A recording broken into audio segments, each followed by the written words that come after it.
ಎಲ್ಲರಿಗೂ ನಮಸ್ಕಾರ. ನಾನು ನಿಮ್ಮ ಡಾಕ್ಟರ್ BK ರಾಮಪ್ರವೀಣ್, ಜನತಾ ಆಯುರ್ವೇದ ಹಾಸನ. ಓಂ ನಮಾಮಿ ಧನ್ವಂತರಿಂ ಆದಿದೇವಂ ಸುರಾಸುರೈರ್ವಂದಿತ ಪಾದಪದ್ಮಂ ಲೋಕೆ ಜರ ರುಗ್ಭಯ ಮೃತ್ಯುನಾಶಂ ಧಾತಾರಮೇಶಂ ವಿವಿಧೌಷಧೀನ ಧನ್ವಂತರೇ ರಮಾನಾಥಂ ಸರ್ವರೋಗ ನಿವಾರಕಂ ಆಯುರ್ವೇದ ಪ್ರವರ್ತಾರಂ ಒಂದೇ ಪೀಯೂಷದಾಯಕಂ. ಸರ್ವೇ ಜನಾಃ ಸುಖಿನೋ ಭವಂತು, ಸರ್ವೇ ಸಂತು ನಿರಾಮಯಃ. ಓಂ ಶಾಂತಿ ಶಾಂತಿ ಶಾಂತಿ.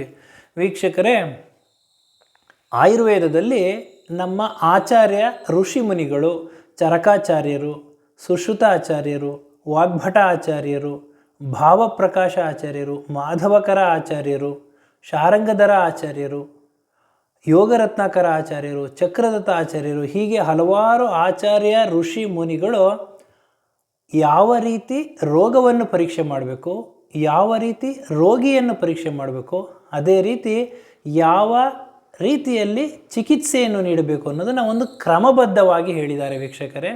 ಅದು ಯಾವ ರೀತಿ ಅಂತಂದರೆ, ರೋಗ ಮಾಧವ್ ಪರೀಕ್ಷೇತ ತದನಂತರ ಔಷಧಂ ತತಃ ಕರ್ಮ ಬಿಷಕ್ ಪಶ್ಚಾತ್ ಜ್ಞಾನಪೂರ್ವ ಸಮಾಚರೇತ್ ಅಂತಂದರೆ, ಮೊದಲ ಬಾರಿಗೆ ರೋಗಿ ಪರೀಕ್ಷೆ ಮಾಡಿದ ನಂತರ ತದನಂತರ ಔಷಧಿಯನ್ನು ಸೂಕ್ತ ಸಮಯಕ್ಕೆ ಸೂಕ್ತ ಪ್ರಕೃತಿ ಇರ್ತಕ್ಕಂಥ ವ್ಯಕ್ತಿಗಳಿಗೆ ಔಷಧಿಯನ್ನು ನೀಡಿದರೆ ಚೆನ್ನಾಗಿ ಕೆಲಸ ಮಾಡ್ತದೆ ಎಂದು ಈ ಒಂದು ಶ್ಲೋಕದ ಅರ್ಥ. ಹಾಗಾಗಿ ಹಲವಾರು ರೀತಿಯ ಪರೀಕ್ಷೆಗಳಿದೆ ಅಂತಂದರೆ, ಆಯುರ್ವೇದದಲ್ಲಿ ದ್ವಿವಿಧ ಪರೀಕ್ಷಾ, ತ್ರಿವಿಧ ಪರೀಕ್ಷಾ, ಷಡ್ವಿಧ ಪರೀಕ್ಷಾ, ಅಷ್ಟವಿಧ ಪರೀಕ್ಷಾ ಅಥವಾ ಅಷ್ಟಸ್ಥಾನ ಪರೀಕ್ಷಾ, ದಶವಿಧ ಪರೀಕ್ಷಾ, ಹೀಗೆ ವಿವಿಧ ರೀತಿಯ ಪರೀಕ್ಷೆಗಳನ್ನು ಮಾಡಿ ಯಾವ ಕಾಯಿಲೆ ಅನ್ನೋದನ್ನು ಕಂಡುಹಿಡಿದು ತದನಂತರ ಅದಕ್ಕೆ ಸೂಕ್ತವಾದ ಒಂದು ಚಿಕಿತ್ಸೆಯನ್ನು ನೀಡ್ತಕ್ಕಂಥ ಒಂದು ವಿಷಯವನ್ನು ಸವಿವರವಾಗಿ ತಿಳಿಸ್ಕೊಟ್ಟಿದ್ದಾರೆ ಆಚಾರ್ಯರು. ಅದರಲ್ಲಿ ಅಷ್ಟವಿಧ ಪರೀಕ್ಷಾ ಅಥವಾ ಅಷ್ಟಸ್ಥಾನ ಪರೀಕ್ಷಾ ಅಂತಂದರೆ ಏನು ಅಂತ ಇವತ್ತಿನ ಸಂಚಿಕೆಯಲ್ಲಿ, ಅದರಲ್ಲೂ ಮೂತ್ರ ಪರೀಕ್ಷೆಯ ಬಗ್ಗೆ ಇವತ್ತಿನ ಸಂಚಿಕೆಯಲ್ಲಿ ತಿಳಿಸ್ಕೊಡ್ತೀನಿ ವೀಕ್ಷಕರೇ. ರೋಗಾಕ್ರಾಂತ ಶರೀರಸ್ಯ ಸ್ಥಾನಾನ್ ಅಷ್ಟೌ ಪರೀಕ್ಷಯೇತ್ ನಾಡಿ ಮಲ ಮೂತ್ರ ಜಿಹ್ವ ಶಬ್ದ ಸ್ಪರ್ಶ ದೃಕ್ ಆಕೃತಿ ಅಂತ ಹೇಳಿದ್ದಾರೆ. ಅಂದರೆ ಆರೋಗ್ಯವನ್ನು ನಾವು ಕಾಪಾಡ್ಕೋಬೇಕು ಅಂತಂದರೆ ಹಲವಾರು ಪರೀಕ್ಷೆಗಳನ್ನ ಮಾಡಿಸ್ಬೇಕಾಗ್ತದೆ. ಅದರಲ್ಲಿ ಮುಖ್ಯವಾದದ್ದು ಅಂದರೆ ಈ ಅಷ್ಟಸ್ಥಾನ ಪರೀಕ್ಷಾ ಅಥವಾ ಅಷ್ಟವಿಧ ಪರೀಕ್ಷಾ. ಇದು ಯಾವ್ಯಾವುದು ಅಂತಂದರೆ, ನಾಡಿ ಪರೀಕ್ಷೆ, ಮಲ ಅಂತಂದರೆ ಸ್ಟೂಲ್ ಎಕ್ಸಾಮಿನೇಷನ್, ಮೂತ್ರ ಪರೀಕ್ಷೆ ಅಂದರೆ ಯೂರಿನ್ ಎಕ್ಸಾಮಿನೇಷನ್, ನಾಡಿ ಮಲ ಮೂತ್ರ, ಜಿಹ್ವ ನಾಲಿಗೆಯನ್ನು ನೋಡಿ ಚಿಕಿತ್ಸೆಯನ್ನು ಕೊಡೋದು, ಜಿಹ್ವ ಹಾಗೂ ನಾಡಿ ಮಲ ಮೂತ್ರ ಜಿಹ್ವ ಶಬ್ದ, ಯಾವ ರೀತಿ ಒಂದು ನಾವು ಆಸ್ಕಲ್ಟೇಟ್ ಮಾಡಿದಾಗ ಯಾವುದೊಂದು ಶಬ್ದ ಬರ್ತದೆ ಅದೆಲ್ಲವೂ ನಾವು ಪರೀಕ್ಷೆ ಮಾಡಿ ಔಷಧಿ ಕೊಡಬೇಕು. ಶಬ್ದ, ಸ್ಪರ್ಶದಿಂದ, ದೃಷ್ಟಿಯಿಂದ, ಆಕೃತಿ, ಅವರ ಒಂದು ಅಪಿಯರೆನ್ಸ್ ಅಥವಾ ಒಂದು ಆಕೃತಿಯಿಂದ ಯಾವ ರೀತಿ ಕಾಯಿಲೆ ಏನಿರೋದನ್ನು ಈ ಎಲ್ಲ ಒಂದು ಪರೀಕ್ಷೆಗಳಿಂದ ಕ್ರೋಢೀಕರಿಸಿ ಔಷಧಿಯನ್ನು ನೀಡಬೇಕಾಗ್ತದೆ. ಅದರಲ್ಲಿ ಪ್ರಮುಖವಾಗಿ ಮೂತ್ರ ಪರೀಕ್ಷೆ ಯಾವ ರೀತಿ ಮಾಡಬೇಕು, ಮೂತ್ರದಲ್ಲಿ ಏನಾದರೂ ತೊಂದರೆ ಇತ್ತು ಅಂತಂದರೆ ನಮಗೆ ಅದರಲ್ಲಿ ಯಾವ ತೊಂದರೆ ಅನ್ನೋದು ಗೊತ್ತಾಗ್ತದೆ ವೀಕ್ಷಕರೇ. ಅದರಲ್ಲಿ ಮೂತ್ರ ಪರೀಕ್ಷೆಯಲ್ಲಿ ಮೂತ್ರ ನಾರ್ಮಲ್ ಆಗಿರ್ತಕ್ಕಂತಹ ಆರೋಗ್ಯವಂತ ವ್ಯಕ್ತಿಯಲ್ಲಿ ಯೂರಿನ್ ಯಾವ ರೀತಿ ಇರ್ತದೆ, ಪೇಲ್ ಎಲ್ಲೋ ಆರ್ ಸ್ಟ್ರಾ ಕಲರ್ ಅಂತಂದರೆ ತಿಳಿ ಹಳದಿ ಅಥವಾ ನೀರಿದ್ದಂಗೆ ಅವರ ಮೂತ್ರ ವಿಸರ್ಜನೆ ಇರ್ತದೆ, ವಾಟರ್ ಥರ ಇರ್ತದೆ.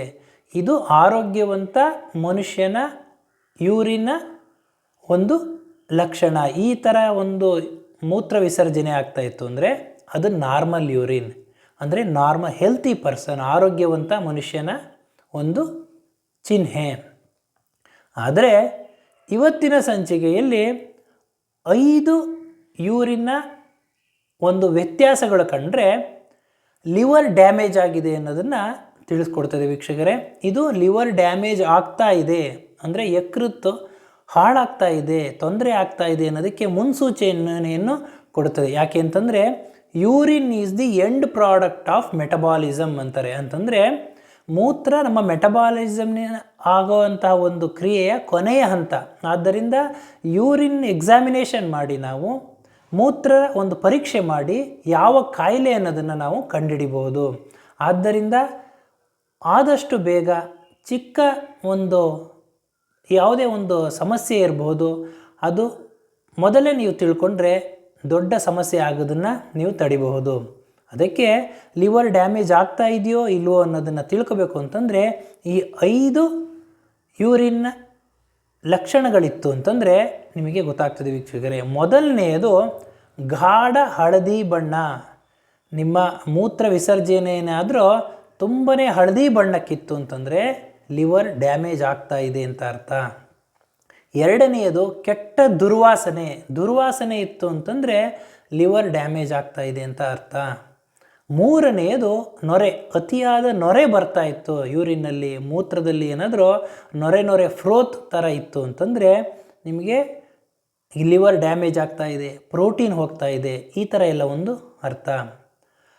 ನಾಲ್ಕನೆಯದು ಯೂರಿನ್ ಮಾಡಬೇಕಾದ್ರೆ, ಮೂತ್ರ ವಿಸರ್ಜನೆ ಮಾಡಬೇಕಾದ್ರೆ ಸುಡುವ ಸಂವೇದನೆ ಅಂತಂದರೆ ಉರಿ ಬಂದಂಗೆ ಆಗೋದು, ಬಿಸಿ ಹಂಗಾಗೋದು, ನೋವು ಬರೋದು ಎಲ್ಲ ಆಗ್ತಾಯಿತ್ತು ಅಂದರೆ ಲಿವರ್ದು ಏನಾದರೂ ತೊಂದರೆ ಇದೆ ಅಂತ ಅರ್ಥ. ಐದನೆಯದು ಪದೇ ಮೂತ್ರ ವಿಸರ್ಜನೆ ಆಗ್ತಾ ಇತ್ತು ಅಂತಂದರೆ ಲಿವರ್ ತೊಂದರೆಗೆ ಒಳಗಾಗ್ತಾ ಇದೆ ಅಂತ ಒಂದು ಅರ್ಥ. ಆದ್ದರಿಂದ ಈ ಎಲ್ಲ ಒಂದು ಲಕ್ಷಣಗಳೇನಾದರೂ ಕಾಣಿಸ್ತು ಅಂತಂದರೆ ಹತ್ತಿರವಿರ್ತಕ್ಕಂತಹ ಆಯುರ್ವೇದ ವೈದ್ಯರನ್ನು ಸಂಪರ್ಕಿಸಿ ಸೂಕ್ತ ಪರೀಕ್ಷೆಗಳನ್ನ ಮಾಡಿಸ್ಕೊಂಡು ತದನಂತರ ನೀವು ಔಷಧಿ ತಗೊಂಡು ಆರೋಗ್ಯವನ್ನು ಕಾಪಾಡ್ಕೋಬೇಕು. ಹಾಗೆ ಏನಕ್ಕೆ ಅಂದರೆ ಈ ಒಂದು ಲಿವರ್ ನಮಗೆ ಪ್ರಮುಖವಾದ ಅಂಗ, ನಮ್ಮ ದೇಹದಲ್ಲಿ ಡಿಟಾಕ್ಸಿಫೈ ಮಾಡ್ತಕ್ಕಂತಹ ಅಂಗ, ಒಂದು ಜೀರ್ಣಕ್ರಿಯೆಯಲ್ಲಿ ಆಗಿರತಕ್ಕಂತಹ ಒಂದು ಅಂಗ. ಆದ್ದರಿಂದ ಇವತ್ತಿನ ಸಂಚಿಕೆಯಲ್ಲಿ ಲಿವರ್ ಯಾವ ರೀತಿ ಕಾಪಾಡ್ಕೋಬೇಕು ಅನ್ನೋದನ್ನು ತಮಗೆ ತಿಳಿಸ್ಕೊಟ್ಟಿದ್ದೀನಿ. ನನ್ನ ಈ ವಿಡಿಯೋ ತಮಗೆ ಇಷ್ಟವಾಗಿದ್ದಲ್ಲಿ ಲೈಕ್ ಮಾಡಿ, ಶೇರ್ ಮಾಡಿ, ಹಾಗೂ ಮುಂದಿನ ವಿಡಿಯೋಗಳಿಗಾಗಿ ಸಬ್ಸ್ಕ್ರೈಬ್ ಮಾಡಿ. ಧನ್ಯವಾದಗಳು.